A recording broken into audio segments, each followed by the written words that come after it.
কতদিন চিংড়ি মাছ খাইনি রে। চিংড়ি খেতে আমার খুব ইচ্ছে করছে রে। খাইতে ইচ্ছা করতেছে, তাইলে বিলে যা, দেখবি অল্প একটু সময়ের মধ্যেই অনেক মাছ পাবি। হ্যাঁ রে, তুই ঠিকই বলেছিস, আমিও যাব মাছ ধরতে। আচ্ছা রাজু, ওই সামনের বিলায় যাইস, আমি ওইখান থেকে চিংড়ি মাছগুলো ধরছি। আমি এবার আসি রে, গায়ে কাদা বেশি সময় থাকলে ঠান্ডা লাগিয়ে যাব। আচ্ছা, যা তাহলে। দীপু বাড়ি ফিরে এলো। রাজুও টান পায়ে বাড়ির দিকে রওনা দিল। খিরে, এত তাড়াতাড়ি চলে এলিসে? বলছিলাম তো এই ঠান্ডার মধ্যে কেউ খেলতে আসবে না। আমার কথা তো শুনলি না। এবার আয়, ভাত খেতে আয়। গরম গরম ভাত আর শাক রান্না করেছি। না মা, রোজ রোজ এই শাক খেতে আর ভালো লাগে না। কি করব বল বাবা, মাছ মাংস কেনার সামর্থ্য তো আমার নেই। যেটুকু জোগাড় করতে পারি তাই তো তোকে খেতে দিই। কেনা লাগবে না, দীপু বলল বিলে নাকি অনেক বড় বড় মাছ পাওয়া যাচ্ছে, সবাই ধরছে। আমিও যাব মা মাছ ধরতে। যে ধরেছে তা ধরুক গে, তোমার ধরার দরকার নেই। এই ঠান্ডার মধ্যে মাছ ধরলে কাদা পানি মেখে শরীর খারাপ করবে। না মা, কিচ্ছু হবে না, সবাই তো ধরছে। কই, কারোর তো কিচ্ছু হচ্ছে না, আমারও কিছু হবে না। শোন রাজু, আমার থেকে বেশি বুঝতে যাবি না। সামান্য মাছ ধরতে গিয়ে যদি কোনো বড় বিপদ হয় তখন কি করবি শুনি? সামান্য মাছ বলছো? সেই সামান্য মাছই কখনো খাওয়াতে পারো না। সেই কবে মাছ রান্না করেছো বলো তো? সব সময় তো শুধু শাক পাতা রান্না করো। আচ্ছা ঠিক আছে, কাল আমি তোকে মাছ রান্না করে খাওয়াবো।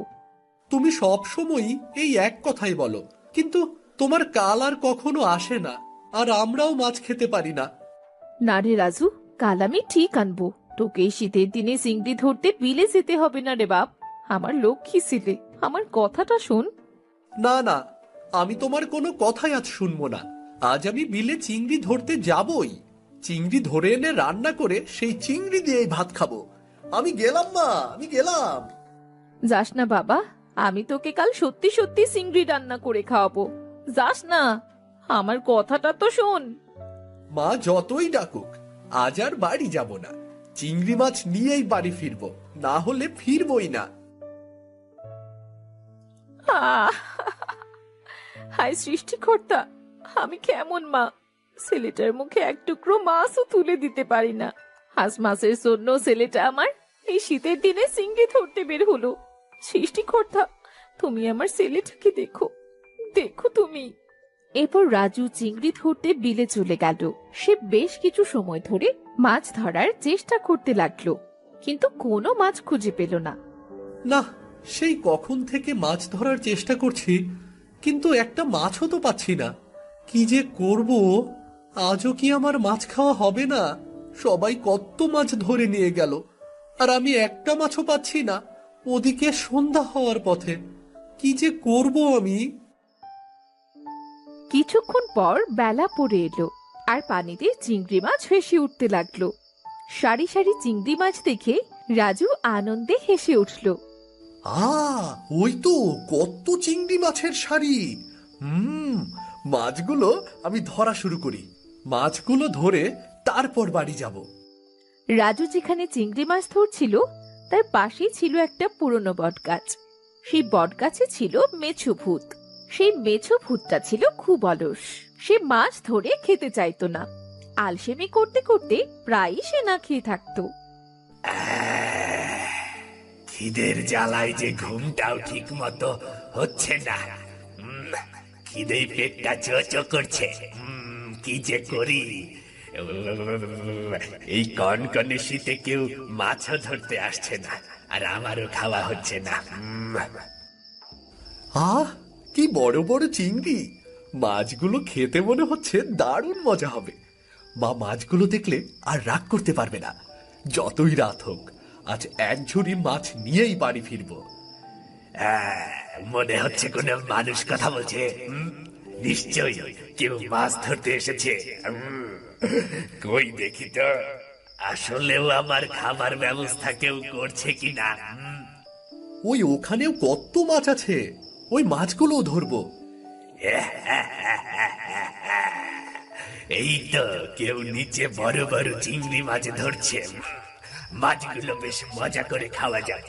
যাই, এবারে নিচে যাই, আর দেরি করা যাবে না। খিদের জ্বালা তো আর সহ্য করতে পারছি না। এই তো আর কটা মাছ ধরলেই ঝুড়িটা ভরে যাবে। আর কটা মাছ ধরে এক ঝুড়ি মাছ বোঝাই করে মায়ের সামনে রাখবো। মা খুব খুশি হবে, একটু রাগও করবে না। না, সামনে যাওয়া যাবে না। সামনে গেলে ভয়ে মাছ না ধরে দৌড় মারবে, আর আমারও মাছ খাওয়া হবে না। তার থেকে পেছনে বসে বসে পেট ভরে মাছ খাবো, যাতে বেশ কিছুদিন না খেলেও খিদে না লাগে। এরপর মেছো ভূত রাজুর পেছনে বসে মাছ খেতে শুরু করলো। রাজু মাছ ধরছে আর মেছো ভূত মনের মতো করে মাছ খাচ্ছে। এভাবে বেশ কিছু সময় পার হলো। রাজুর মনে কেমন যেন একটা খটকা লাগলো। ব্যাপারটা কেমন হলো? সেই কখন থেকে মাছ ধরে ঝুড়িতে রাখছি, তা ঝুড়ি ভরছে না কেন? ঝুড়ি তো সামান্য একটুই খালি ছিল। দেখি তো কি হচ্ছে। কে আমার মাছ নিচ্ছ? কে কে? আরে আস্তে আস্তে আস্তে চিৎকার কর। এত জোরে কেউ চিৎকার করে নাকি? মুখ আমার কানের তালা তো ফেটে যাবে রে। যাক, তোমার কানের তালা ফেটে ছিঁড়ে যাক। আমি এই শীতের দিনে কষ্ট করে চিংড়ি মাছগুলো ধরেছি, আর তুমি বলা নেই কওয়া নেই সেই আমার মাছগুলো সব নিয়ে নিচ্ছ। আজব কাণ্ড। ভালো বদমাইশ ছেলে তো তুই। চেঁচাতে নিষেধ করেছি, আর তুই আরো বেশি করে চেঁচাচ্ছিস। একদম মোটকে দেবো খা। হ্যাঁ, চেঁচাবই তো। তুমি যতক্ষণ আমার মাছগুলোর সব ফেরত না দেবে আমি ততক্ষণই চেঁচাবো। কই আমার মাছগুলো সব কোথায় রেখেছো? দাও, আমাকে সব ফেরত দাও। আরে মহা মুশকিলে পড়লাম তো। আমার কাছে তো মাছ নেই রে। নেই মানে? নেই মানে কি? নেই মানে নেই। না না না না, আমি অত কিছু জানি না। আমার মাছ আমাকে ফেরত দিতেই হবে। এই নে তোর মাছগুলো। সব আমার পেটের মধ্যে আছে। আমার পেট কেটে বের করে নে। কাঁচা মাছ আবার পেটের মধ্যে কি করে থাকে? তুমি কি আমার সাথে মজা করছো? মজা করবো কেন? আমাকে দেখে কি তোর মানুষ মনে হচ্ছে নাকি? আমি হলাম মেছো ভূত। ওই বট গাছে আমি থাকি। মাছ আমার ভীষণ পছন্দের। বোকা। ভূত? ওরে বাবা রে, মায়ের কথা তো শুনলাম না। মা নিষেধ করেছিল, না শুনে মাছ ধরতে এসেছি। এখন ভূতের খাবার হব। হায় হায়, এবার আমার কি হবে গো? এই চুপ চুপ, একদমই চুপ। মুখ থেকে যদি আর একটা কোনো কথা বের হয়, তাহলে কিন্তু তোকে আমি জানে মেরে ফেলবো। না না না না না না, আমাকে মেরো না। আমার ঘাড় মোটকে রক্ত মাংস খেও না, প্লিজ, দয়া করে। আরে বললাম তো তোকে আমি কিছু করব না। আবার প্লিজ প্লিজ প্লিজ বলতেছে, এগুলো বুঝি না আমি। চুপ, তোকে চুপ করে থাকতে হবে, বুঝলি? আচ্ছা আচ্ছা, আমি আর কিচ্ছু বলবো না। এই তো আমি মুখে আঙুল দিলাম। বাবা, এবার একটু কানটা ঠান্ডা হলো। আমি হলাম মেছো ভূত। আমি রক্ত মাংস খাই না রে। আমি তোর কোনো ক্ষতি করতে আসিনি। আমি শুধু মাছ খেতে এখানে এসেছি রে। ও, তার মানে তোমাকে ভয় পাওয়ার মতো কোনো কারণ নেই? না না না, একদমই না। আমি মাছ ছাড়া কিচ্ছু খাই না।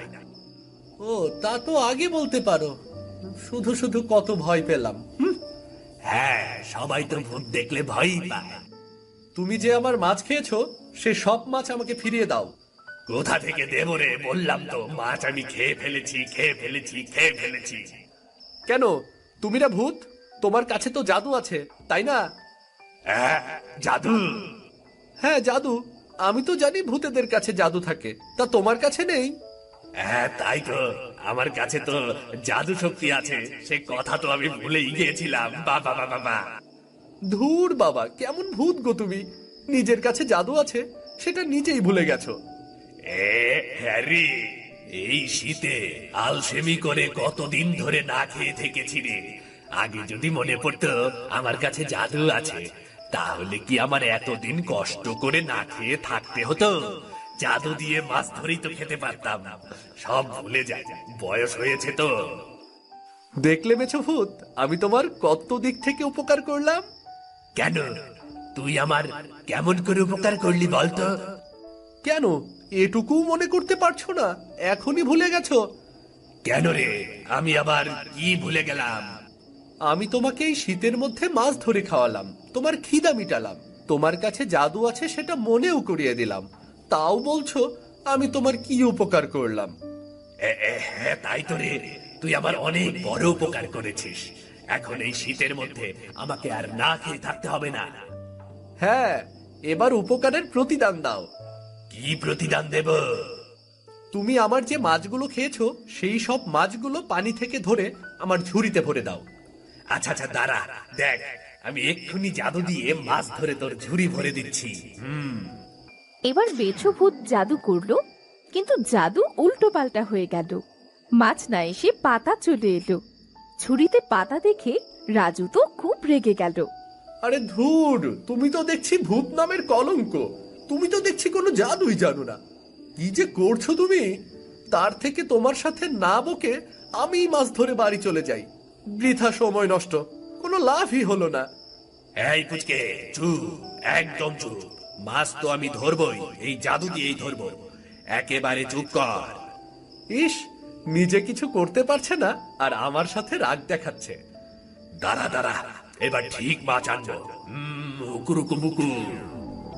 ওই দেখ, তোর ঝুড়িতে বড় বড় চিংড়ি মাছে ভরে গেছে। এখন আরো বলবি যে আমি জাদু পারি না? হয়েছে হয়েছে, এবার তুমি পেরেছো। তুমি এবার তোমার বাড়ি যাও আর আমি আমার বাড়ি যাই। এই দাঁড়া, এই রাতের বেলায় মাছ নিয়ে গেলে আবার কার সামনে পড়বি? সে তোকে আস্ত চিবিয়ে খাবে। সব ভূত তো আর আমার মতো ভালো হয় না, বুঝলি? বাবা, তুমি তো আসলেই ভালো ভূত। তুমি আমার কথা ভাবছো আর আমি তোমাকে কত কিছু বললাম। আমাকে ক্ষমা করে দাও। না না না না না, তোকে ক্ষমা চাইতে হবে না। তুই তো আমার কত কত ভালো করলি। তোর জন্য আমার জাদু শক্তি ফিরে পেলাম। আমার খাওয়ার কোনো আর সমস্যাও হবে না। আচ্ছা, তাহলে তুমি আমার বন্ধু হবে? ঠিক আছে, তাহলে আমরা আজ থেকে বন্ধু। তোর যখন ইচ্ছে হবে আমাকে ডাক দিবি, আমি চলে আসবো। ঠিক আছে বন্ধু, এবার তাহলে আমি আসি। আচ্ছা, তোর নামটাই তো জানা হলো না। আমার নাম রাজু। ও রাজু, আচ্ছা তুই চোখ বন্ধ কর, একটু পরে চোখ খুলবি, কেমন? ঠিক আছে। আমার বন্ধু তো জাদু শিখে গেছে, আমাকে বাড়ি পৌঁছে দিল। যা, এবার বাড়ি যা, আর আমিও আমার বাড়ি ফিরি। মা, ও মা, মা, কোথায় তুমি? খোকা, তুই এসেছিস? আমার তো চিন্তায় গায়ের রক্ত পানি হয়ে যাচ্ছিল। তুই ভালো আছিস তো? হ্যাঁ মা, দেখো আমি কত চিংড়ি মাছ এনেছি। হোমা, তাই তো। বাহ, এই তো বড় বড় মাছ। হ্যাঁ মা, নাও মা নাও। চিংড়িগুলো এবার আমাকে রান্না করে দেবে, আমি মন ভরে খাবো। হ্যাঁ বাবা, চল, আজ তুই পেট ভরে চিংড়ি খাস। এরপর রেনু চিংড়ি মাছ রান্না করলো। রাজু আর রেনু মন ভরে চিংড়ি খেলো। এরপর থেকে রাজু মাঝে মাঝে মেছো ভূতের সাথে দেখা করতে যেত, আর মেছো ভূত রাজুকে ঝুড়ি ভরে চিংড়ি মাছ দিত। সীতা, আরে এই সীতা, আরে মুখ পুরিটা সকাল সকাল কোথায় গিয়ে মরলো? এই তো মা, আমি বাইরে গো, আমি বাসন মাজছি গো মা। নিকুচি করেছে তোর বাসন মাজার? বলি, সকালের জল খাবারটা কি তৈরি করেছিস? না মা, বাসনগুলো মেজে এক্ষুনি তৈরি করছি। এখনো বাসন? শুনেছো শুনেছো ওর কথা? আমার 1 ঘন্টার ভেতরে সকালের জল খাবার চাই। আচ্ছা মা, আমি এক্ষুনি তৈরি করে আনছি। শোন, আজ সকালের খাবার লুচি আর ডাল রান্না করবি। অনেকদিন ধরে মনটা ফুলকো ফুলকো লুচি আর ডাল ডাল করছে। আচ্ছা মা, কাজ শেষ করে তবেই তোমার জন্য খাবার তৈরি করছি। সীতা তার হাতের কাজ সেরে সকালের খাবার তৈরি করতে গেল। এমন সময় বাইরে থেকে সীতার বাবা রামুর ডাক পড়ল। সীতা, মা সীতা, গিন্নি, আরে কোথায় গেলে সব? বাড়িতে কেউ নেই নাকি? সর্বনাশ করেছে, লোকটা যদি এসে দেখে তার মেয়ে কাজ করছে তবে যে কিল্লা খতম। যাই যাই, আগে রান্নাঘরে যাই। এত তাড়াতাড়ি শহর থেকে ফিরে এলো। আরে ওঠ ওঠ মুখপুরি, তাড়াতাড়ি ওঠ, তোর আদরের বাবা চলে এসেছে যে। লুচি আমিই বানাচ্ছি। আর শোন, বাবা যেন কিচ্ছুটি বুঝতে না পারে যে লুচি তুই বানাচ্ছিলি। আচ্ছা ঠিক আছে মা, তুমি কোনো চিন্তা করো না, বাবা কিচ্ছুটি জানবে না। কি গো, তোমরা মা মেয়ে এখানে, আর আমি সারা বাড়ি খুঁজে চলেছি তোমাদের। তোমার ডাক তো আমরা শুনতে পাইনি। কি বলিস মা সীতা, বল তোর বাবাকে। আমরা কি তোর বাবার ডাক শুনতে পেয়েছি? না না, পাইনি তো, শুনতে পাইনি বাবা। কি গো, শহর থেকে এত জলদি ফিরে এলেছে? তুমি তো দেরি করে আসতে চেয়েছিলে। হ্যাঁ, তা তো চেয়েছিলাম, কিন্তু একটা কাজে তাড়াতাড়ি ফিরে এলাম। আগে আমাকে কটা খেতে দাও, তারপর তোমাদের সব বলবো। ওহ, বড্ড খিদে পেয়েছে গো, বড্ড খিদে পেয়েছে। হ্যাঁ হ্যাঁ, তুমি ঘরে গিয়ে বসো, আমি এক্ষুনি তোমার জন্য খাবার আনছি। মা সীতা, তোর চেহারার হাল এ দুদিনে এমন হয়েছে কেন? কই বাবা, আমি তো ঠিকই আছি। তুমি আমাকে বেশি ভালোবাসো তো, তাই তোমার চোখে এমন দেখাচ্ছে। পাগলি মেয়ের কথা শোনো, ঠিকভাবে খাওয়া দাওয়া কর মা, ঠিকভাবে খাওয়া দাওয়া কর। ঠিকভাবে খাওয়া দাওয়া কর রে মা, এত গেলা গিলিও যেন মন ভরে না লোকটার। হতচ্ছাড়া মেয়ে, শুধু বসে বসে আমার অন্ন ধ্বংস করছে। নে লুচি বানা তাড়াতাড়ি, এগুলো আমি তোর বাপকে দিয়ে আসি। হ্যাঁ গো, খাবার এনেছি, নাও খেয়ে নাও। শুনেছ গিন্নি, একটা খুশির খবর আছে। খুশির খবর? কি খবর গো? তোমার ব্যবসায় কি বেশি লাভ টাভ হলো নাকি? আরে না গো না, আমাদের মেয়ের বিয়ের খবর। শহরে ব্যবসার কাজে বাইরে গিয়েছিলাম না, সেখানে ভালো একটা ছেলের সাথে পরিচয় হলো। আগামীকালকেই তারা সীতাকে দেখতে আসবে গো। তাই নাকি? এটা তো খুবই ভালো খবর। মেয়েটাকে একটা ভালো ঘরে বিয়ে দিতে পারলেই আমাদের শান্তি। হ্যাঁ গো গিন্নি, হ্যাঁ, তোমাকে সীতার মা হিসাবে পেয়ে আমি নিজেকে অনেক ভাগ্যবান বলে মনে করি।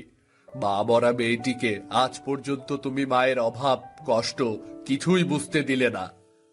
কি যে বলো না তুমি, ও তো আমারই মেয়ে। আমি কেন মেয়েটাকে মায়ের কষ্ট বুঝতে দেব? ওসব নিয়ে তুমি একদম চিন্তা করো না, তাড়াতাড়ি খেয়ে একটু বিশ্রাম নাও। কয়েকদিন পর ছেলেপক্ষ সীতাকে দেখতে এসে পছন্দ করে। তারা আংটি পরিয়ে গেল এবং পরের মাসে বিয়ের দিন ধার্য করলো। ভেবেছিলাম ওই মুখপুরিটাকে সারা জীবন বাড়িতে রেখে সংসারের কাজ করাবো, কিন্তু একে এত তাড়াতাড়ি বিয়ে দিয়ে দিচ্ছে। এখন থেকে সংসারের সব কাজ তো আমাকেই করা লাগবে। থোর, ভাবলাম কি আর হলোটা কি? কি গো, কি এত ভাবছো? কদিন পর তো মেয়েটা চলে যাবে, তাই ভাবছিলাম, হ্যাঁ গো, আমাদের মেয়েটাকে সারা জীবন বাড়িতে রাখলে হয় না? আমাদের একমাত্র মেয়ে। বুঝতে পারছি গিন্নি, আমি সব বুঝতে পারছি। মেয়েটাকে যে তুমি বড্ড ভালোবাসো, তাই তোমার কষ্ট হচ্ছে। কষ্ট না চাই, এগুলো সব আমার কাজ করার কষ্ট। যখনই মনে উঠছে তখনই মনটা হু হু করে উঠছে। কিছু বললে নাকি? না গো না, তুমি ঘরে গিয়ে বসো, আমি হাবুদের বাড়ি থেকে দুধের হাঁড়িটা নিয়ে আসি। তোমাদের জন্য আজ পায়েস রান্না করব। সীতা ও শিবুর মহা ধুমধামে বিয়ে হলো। বৌমা, ও বৌমা, জানি না বাপু, এই মেয়েটা কানে কম শোনে নাকি? সে কখন থেকে ডেকেই চলেছি, এখনো আসার কোনো নাম গন্ধ নেই। বৌমা। এই তো মা, এই তো আমি। সে কখন থেকে রাখছি। আসলে আমি ঘরে কাজ করছিলাম তো, তাই শুনতে পাইনি। আমার পানটা একটু বানিয়ে দাও তো, এই নাও। নিন মা, এই যে আপনার পান। এখনো পান বাটার গুণও নেই, সবই তো আস্তো আস্তো। বাবা মা কোনো কাজ শেখায়নি নাকি? আমি তো ভালো করেই বাটলাম। মুখে মুখে তর্ক করো না বউ, যাও গিয়ে বাসন মেজে উঠোন ঝাড়ু দাও। আচ্ছা মা। কিছুক্ষণ পর সীতা বাড়ির সব কাজ গুছিয়ে বারান্দায় এসে বসতেই তার শাশুড়ি এসে বলল, কি গো বউ, এখানে বসে আছো যে? বলি সকালের খাবার তৈরি করেছো? না মা, আমি এক্ষুনি যাচ্ছি। বাড়ির বউ কাজ করবে ছুটে ছুটে, অত বসা বসির কি আছে বুঝি না বাপু। তাড়াতাড়ি যাও, খোকা তো এক্ষুনি খাবার চাইবে। সীতা সকালে রান্না শেষ করে সবাইকে খেতে ডাকলো। হ্যাঁ, হয়েছে হয়েছে, তাড়াতাড়ি খাবার শেষ করে সকাল সকাল কাপড়গুলো পুকুর ঘাট থেকে ধুয়ে আনো। শীতের বেলা না হলে যে শুকাবে না। হ্যাঁ মা, যাচ্ছি। কিছুক্ষণ পর সীতা কাপড় নিয়ে পুকুর ঘাটে ধুতে গেল। কাপড় ধুয়ে বাড়ি ফিরে এসে একটু বিশ্রাম নিতেই, কি বৌমা, শীতের দিনে বিকেলে আবার বিশ্রাম নিতে আছে নাকি? বলি কাজকর্ম কি নেই তোমার? মানে মা, আমি তো সব কাজ গুছিয়ে এলাম, শরীরটা বড্ড খারাপ লাগছে মা। ওইসব শরীর খারাপের নাটক কম করো, ওগুলো আমার বেশ জানা আছে। মা, সত্যি আমি খুব অসুস্থ, আমার মাথাটা খুব ঘুরছে মা। মা, ও মা, আরে বউ, কোথায় গেলে তোমরা? বাইরে এসো, দেখো মাছ এনেছি। খুব ভালো করেছিস রে বাবা, শীতের সময় কিন্তু মাছের ঝোল খুব ভালো লাগে। হ্যাঁ, মা ঠিকই বলেছে। বউ, রাতে মাছের ঝোল করবে, তোমার হাতের খাবারের স্বাদই আলাদা। খুব ভালো রান্না করো তুমি। হ্যাঁ, করে দেব, দাও মাছটি দাও। মা, শীত তো চলে এলো, তুমি তো আবার পিঠা বানাতে চাও না। এবারের শীতের পিঠাও কি আমাদের খাওয়া হবে না মা? হবে না কেন? হবে হবে, আমি সব রকমের পিঠা বানাতে পারি। তোমাকে এই শীতের সময় নানান রকম পিঠা বানিয়ে খাওয়াবো। বৌমা আমার সর্বগুণে গুণান্বিত, পিঠাও চাষ করতে পারবে, কি বলো বৌমা? পিঠা চাষ করা গেলে তো আমি চাষ করতাম।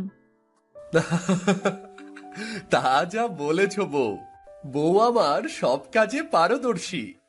যদি পিঠা চাষ করা যেত, তবে সে পিঠাও চাষ করে দেখাতো। হয়েছে হয়েছে, বউয়ের এত সুনাম করতে হবে না। শোনো বৌমা, আমার এখন বয়স হয়েছে, ছেলেকে পিঠা বানিয়ে খাওয়াতে পারি না বাপু। ওগুলো কুটোর চাল বানিয়ে রেখেছি, গুঁড়ো কুটে ছেলেকে এই শীতে নানান রকমের পিঠা বানিয়ে খাওয়াবে। হ্যাঁ হ্যাঁ, তাহলে আর দেরি কেন? কালকেই গুঁড়ো কেটে ফেলো, কেমন? আচ্ছা ঠিক আছে মা, আমি কাল গুঁড়ো কুটে তোমাকে পিঠা বানিয়ে দেব। রসের পিঠা, ভাপা পিঠা, পুলি পিঠা, তেলের পিঠা, তোমাকে সব পিঠা খাওয়াবো। আমি কিন্তু গুঁড়ো কুটোর ধার কাছেও যেতে পারবো না, নিজে নিজেই গুঁড়ো কুটতে হবে কিন্তু। হাঁ করে তাকিয়ে দেখছোটা কি? তাড়াতাড়ি মাছ কাটা শেষ করে রান্নাটা চাপাও, আমি ঘরে গেলাম। তুমি চিন্তা করো না বউ, আমি তোমাকে গুঁড়ো কোটার কাজে সাহায্য করব। কিন্তু মা, কাল সকাল হবার আগেই আমরা গুঁড়ো কেটে নেব, মা তো ঘুমিয়ে থাকবে। তুমি খুব ভালো গো, তুমি খুব ভালো। সংসারে যদি জামাই বউ মিলে সংসারের দায়িত্ব না নেই, সেই সংসারে কি উন্নতি, ভালোবাসা, কদর এগুলো কিছু থাকে? সত্যি, আমি কপাল করে তোমার মতো একটা বর পেয়েছি। যাও, তুমি ঘরে যাও, আমি রান্না করে তোমাকে খেতে ডাকবো। পরের দিন সীতা ও শিবু সকাল সকাল উঠে গুঁড়ো কোটার জন্য ঠেকি ঘরে গেল। বউ, আমি ঢেকি পাড়িয়ে দিচ্ছি, তুমি বসে বসে গুঁড়ো চালো, কেমন? না গো, এসব তুমি করো না, তোমার যে অনেক কষ্ট হয়ে যাবে। না গো না, আমার একটুও কষ্ট হবে না।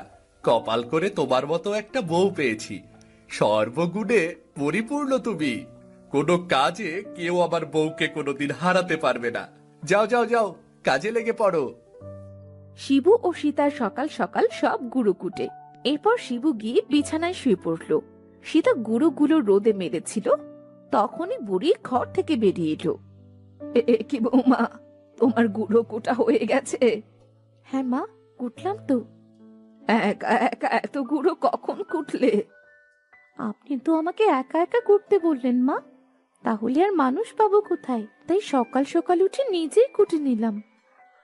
একে তো আমি কিছুতেই জব্দ করতে পারছি না। এই বউকে আমার মোটেও পছন্দ না। যে করেই হোক একে বাড়ি থেকে বিদায় করে আমার ছেলেকে আবার ভালো দেখে বিয়ে দেব।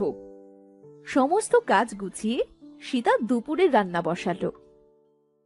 এদিকে শিবু চিন্তিত মুখে হাট থেকে এসে সীতাকে বলল, বউ, আমাকে এক্ষুনি ব্যবসার কাজে শহরে যেতে হবে গো। হ্যাঁ যাও, কিন্তু তোমায় এমন চিন্তিত কেন দেখাচ্ছে? শুনলাম মালামাল নাকি অনেক নষ্ট হয়ে গেছে দুদিন আগের বৃষ্টিতে। ভেবেছিলাম এবার ব্যবসার লাভের টাকা দিয়ে বাড়ির কাজটি সেরে ফেলবো, কিন্তু এত চিন্তা করো না তো, সব ঠিক হয়ে যাবে। হ্যাঁ, সব ঠিক হয়ে যাবে। বেশ কিছুদিন শহরে থাকতে হবে। তুমি মাকে দেখে রেখো। মা কোথায় গো? মা তো ঘরেই আছে, তুমি যাও, মায়ের সাথে কথা বলে তবেই বের হও। শিবু তার মায়ের কাছ থেকে বিদায় নিয়ে বাড়ি থেকে শহরের উদ্দেশ্যে রওনা দিল। এই তো সুযোগ, এমন সুযোগই তো আমি চাইছিলাম। আমাকে যে করে হোক ওই অপয়াটাকে বাড়ি থেকে বের করতেই হবে। হায় হায় হায়, এ কি সর্বনাশ হলো! কে ফেললো এই গুঁড়োগুলো? শাশুড়ি মা দেখলে তো আমায় বাড়ি থেকে বের করে দেবে। কি করব আমি? কি হলো বৌমা, এখনো দাঁড়িয়ে কেন? কি হায় হায় হায় হায়, কি সর্বনাশ করলে! আমার শখের গুঁড়ো সব ফেলে দিলে। বিশ্বাস করুন মা, এ গুঁড়ো আমি ফেলিনি, জানি না কিভাবে পড়লো। অপয়া অলক্ষণে মেয়ে একটা, কোনো কাজ করতে পারো না? যেদিন থেকে এই বাড়িতে এসেছো খালি ধ্বংস আর ধ্বংস। সত্যি বলছি মা, কি করে এই গুঁড়োগুলো পড়লো আমি তো কিছুই বুঝতে পারছি না। এত কথা জানি না বাপু, গুঁড়ো কাটার কোনো চাল বা ধান ঘরে নেই। এ বাড়িতে যদি থাকতেই হয় তবে পিঠা চাষ করে থাকতে হবে, নইলে এই বাড়ির দরজা সারা জীবনের জন্য তোমার বন্ধ। পিঠা? পিঠা কিভাবে চাষ করবো মা? পিঠা আবার চাষ করা যায় নাকি? এই যে পড়ে যাওয়া গুঁড়োগুলো দিয়েই পিঠে চাষ করবে। পড়ে যাওয়া গুঁড়োগুলোর পিঠা তো আর খেতে পারবো না, এই চাষের পিঠেই খাবো। কিভাবে চাষ করবে সেটা তুমি জানো। হয় পিঠে চাষ করবে, না হয় বাড়ি থেকে আজই বিদায় নেবে। কি করে পিঠে চাষ করবো? এটা কি আদৌ সম্ভব? কোথায় যাব আমি? আহ! হায় সৃষ্টিকর্তা, এখন পরীক্ষায় ফেললে আমাকে। সীতা কাঁদতে কাঁদতে পড়ে থাকা গুঁড়োগুলোর পাশে ঘুমিয়ে পড়ল। কিছুক্ষণ পর, কি রে মা, তুই এভাবে এখানে শুয়ে আছিস কেন? এই যে মা, ওঠ, ওঠ মা। বাবা, আমি আমি খুব বিপদে পড়েছি। আমি খুব বিপদে পড়েছি বাবা। চিন্তা করিস না মা, তুই এই গুঁড়োগুলো তোদের ওই ঘরের পাশে ফাঁকা জায়গায় ছড়িয়ে দে। 1 সপ্তাহ ধরে ওই গুঁড়া ছিটানো জায়গায় জল দিবি। কিন্তু বাবা, আমাকে কিচ্ছু বলতে হবে না মা, আমি সব জানি। কিন্তু কারো সাথে আমার কথা কিছু বলিস না, কেউ যেন না জানে। আচ্ছা ঠিক আছে।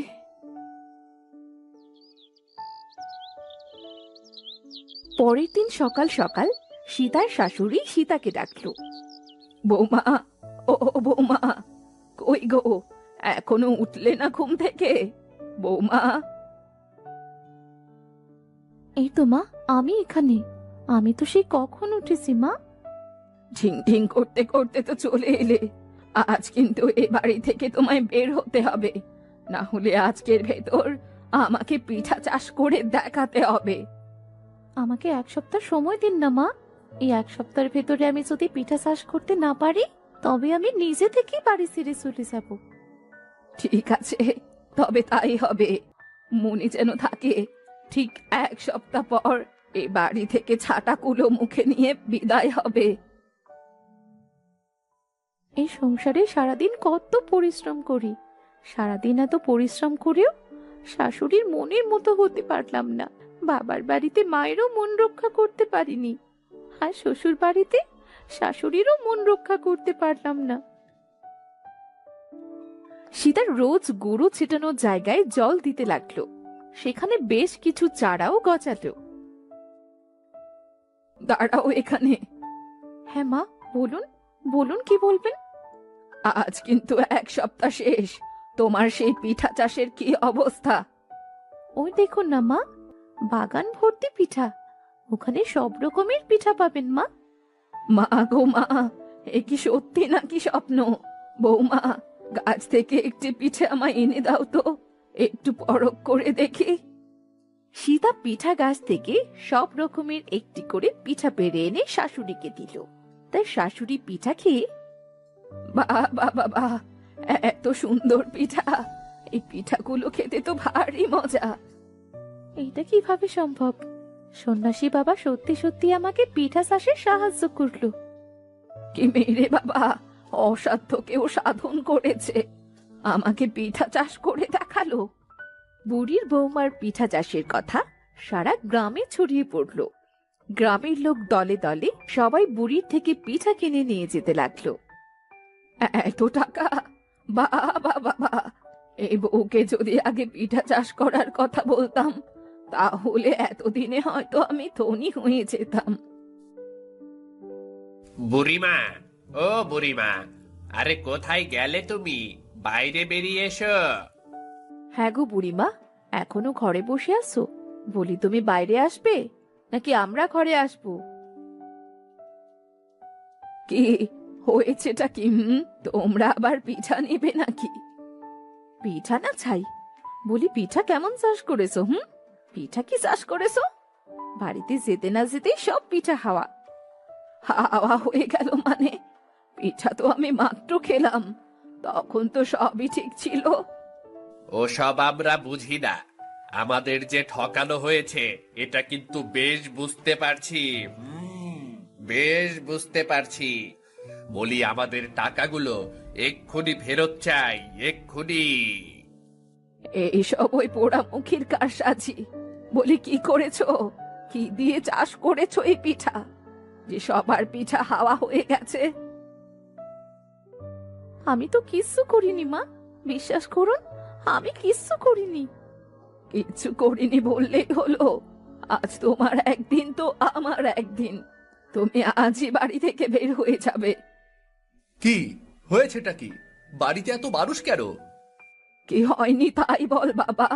তোর বউ জাদু টোনা করে দেখ পিঠা চাষ করেছে, সেই পিঠা গ্রামে বিক্রি করেছে। মানুষ পিঠা নিয়ে যেতে যেতে সব হাওয়া হয়ে গেছে। এখন সবাই এসে যা নয় তাই বলে যাচ্ছে। বউ, এগুলো কি শুনছি? আমি তো তোমার কাছে এগুলো আশা করিনি। না গো, এমনটি নয়, তুমি আমাকে ভুল বুঝছো গো, ভুল বুঝছো। দেখেছিস বাবা, আবার তোর মুখে মুখে কেমন তর্ক করছে। একে এই বাড়ি থেকে এক্ষুনি দূর কর। এমন জাদু টোনা করা বউয়ের সাথে আমি বাবু আর থাকতে পারবো না। না জানি কখন কি করে বসে। এমন সময় শিবুর বাড়িতে সেই সন্ন্যাসী বাবা এসে হাজির হলো। বাবা, বাবা আপনি এসেছেন? আপনার কথা মতো কাজ করে আজ সবাই আমাকে ভুল বুঝছে বাবা। কাঁদিস না মা, কাঁদিস না। বাবা শিবু, এই সবই আসলে মায়া।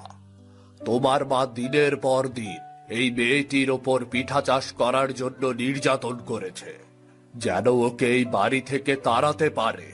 তাই আমি আমার মায়া শক্তি দিয়ে সীতাকে দিয়ে পিঠা চাষ করাই। এরপর সন্ন্যাসী সবকিছু শিবুকে খুলে বলল। ছি ছি ছি মা, তুমি আমার বউয়ের ওপরে এমনটি করতে পারলে? তোমার উপরে বিশ্বাস করেই তো ওকে এই বাড়িতে রেখে গিয়েছিলাম। ক্ষমা করে দে বাবা, আমার বড় ভুল হয়ে গেছে, তোরা আমায় ক্ষমা করে দে। মা, তুমি আমায় ক্ষমা করে দাও। সিসিমা, আপনি আমার মা, ক্ষমা চেয়ে আমায় ছোট করবেন না। এসো মা, আমার বুকে এসো, হিরেকে কয়লা ভেবে আমি এতদিন অন্যায় করেছি। আজকের পর থেকে তোমায় আর কিচ্ছু বলবো না।